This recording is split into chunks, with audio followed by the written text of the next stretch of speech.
Cristiano Ronaldo का बहुत बड़ा फ़ैन था, तो मुझे अच्छा फुटबॉलर बनना था, अपने मुल्क के लिए खेलना था। तो फुटबॉल में कोई स्कूप नज़र नहीं आया, एथलेटिक्स की तरफ फिर मैं आया। मुझे यूसेन बोल्ट की तरह बनना है, यूसेन बोल्ट की तरह भागना है।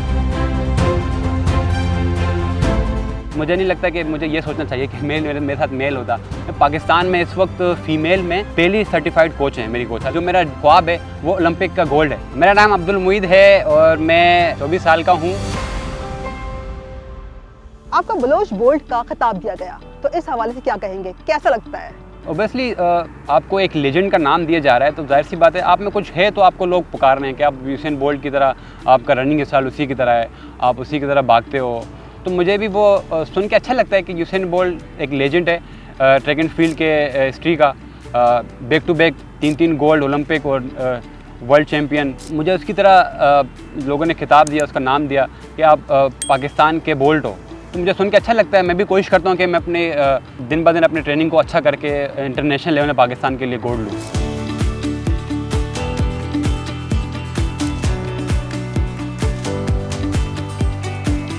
बचपन से फ़ुटबॉल का शौक़ इतना था कि मैं फ़ुटबॉल लेके हर वक्त गलियों में, मोहल्ले में, ग्राउंड में हर वक्त फ़ुटबॉल मेरे साथ होता था। मैं क्रिस्टियानो रोनाल्डो का बहुत बड़ा फ़ैन था उस वक्त। तो मुझे अच्छा फुटबॉलर बनना था, अपने मुल्क के लिए खेलना था। तो फ़ुटबॉल में कोई स्कूप नज़र नहीं आया, तो एथलेटिक्स की तरफ फिर मैं आया।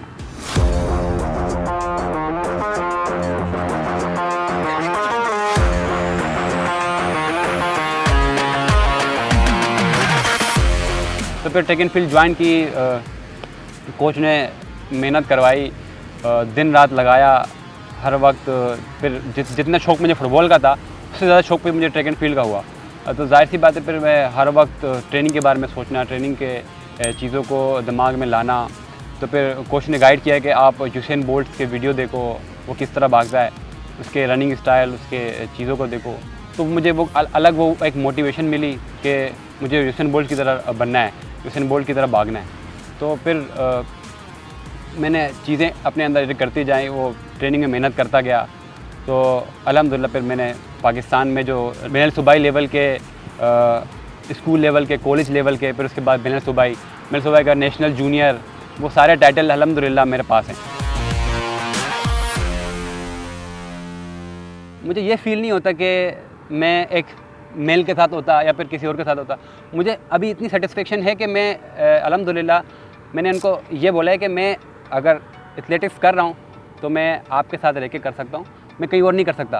क्योंकि मेरी ये ट्रैक एंड फील्ड एक ऐसा गेम है जिसमें आप अपना कोच चेंज ही नहीं कर सकते। बचपन से अब जब आपको माँ लेके चलती है तो एक अलग वो आपका अंडरस्टैंडिंग बन जाता है। तो मुझे नहीं लगता कि मुझे ये सोचना चाहिए कि मेरे साथ मेल होता। पाकिस्तान में इस वक्त फ़ीमेल में पहली सर्टिफाइड कोच हैं मेरी कोच, अल्हम्दुलिल्लाह। अच्छा, मोईद बलोच की कब से आप कोचिंग कर रही हैं?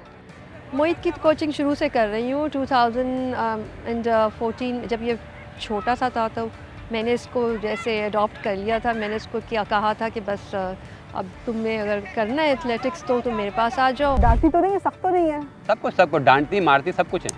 तो फिर कैसे वो करते हैं आप? मुझे अच्छा लगता है। कभी कभी गुस्सा भी आता है यार। मैं एक बड़ा बच्चा हो गया, मुझे फिर भी डांटती हैं।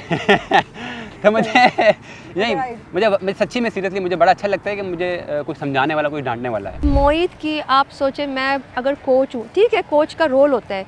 कोच और ट्रेनर में फ़र्क यही होता है कि कोच आपका मेंटोर भी होता है, कोच आपका साइकोलॉजिस्ट भी है, कोच आपका टीचर भी है, कोच एग्जीक्यूट भी करा रहा है, वो ट्रेनर भी है, वो आपका डॉक्टर भी।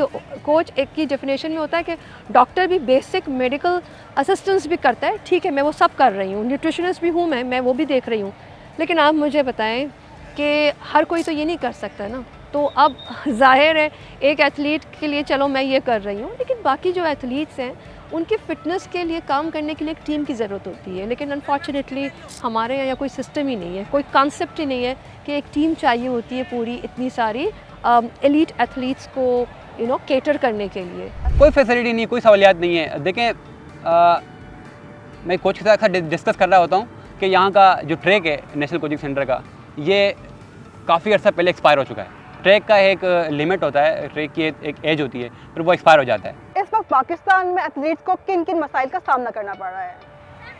मसाइल तो बहुत हैं, मतलब सारे मसले ही हैं, सामने के सामने हैं। ट्रैक ही नहीं है, एक ट्रैक नहीं है भागने के लिए, तो उसके बाद तो जूते नहीं है, कपड़े नहीं है, खाने पीने का सामान नहीं है।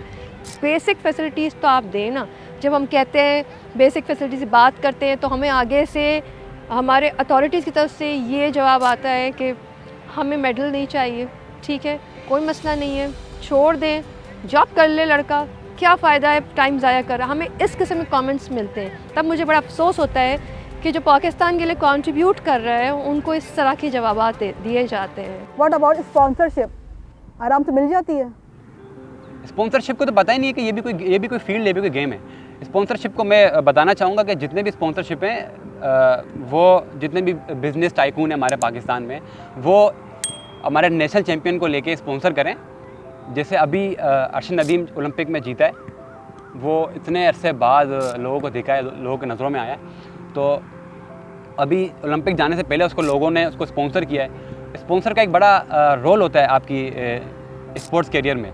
जब वो आपको स्पॉन्सर करने के बाद आपकी चीज़ों को मैनेज करना शुरू कर देता है कि आपका घर संभाला जाता है, आपकी स्पोर्ट्स वेयर होती हैं वो संभाली जाती हैं, आपके स्पोर्ट्स सप्लीमेंट हमारे जो होती हैं वो उनको वो लुकआउट करते हैं, देखते हैं। तो हमें एक पुश मिलता है कि यार हमारे पास स्पॉन्सर है।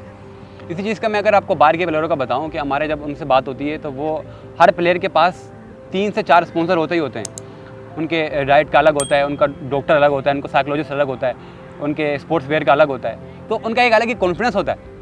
मेरे पास मेरे कोच के अलावा कुछ भी नहीं है। किसी भी लेवल पे किसी किस्म की कहीं कोई अप्रिसिएशन नहीं होती, ना मॉरली, ना फाइनेंशियली, ना इमोशनली। तो ये एक प्लेयर को तोड़ देता है। बिल्कुल। क्या आपने प्लान किया है कि 2028 में ओलंपिक्स में आप क्वालिफाई कर पाएंगे? बिल्कुल, देखें मैं बिल्कुल इस चीज़ को मैं उम्मीद रखता हूँ अल्लाह पाक से कि 4 साल के बाद ओलंपिक होने वाले हैं। मेरी और मेरे कोच की पूरी कोशिश है। हम चीज़ों को अभी प्लान कर रहे हैं कि आगे के ओलंपिक में हमें क्या क्या चीज़ों पे काम करना है। तो जो मेरा ख्वाब है वो ओलंपिक का गोल्ड है। तो बाकी जैसे कि south Asian game, Asian game, Commonwealth, diamond league, ये सारे इवेंट मेरे प्लान में हैं। इंशाल्लाह हम पूरी कोशिश कर रहे हैं कि हर जगह पाकिस्तान का झंडा बुलंद करें।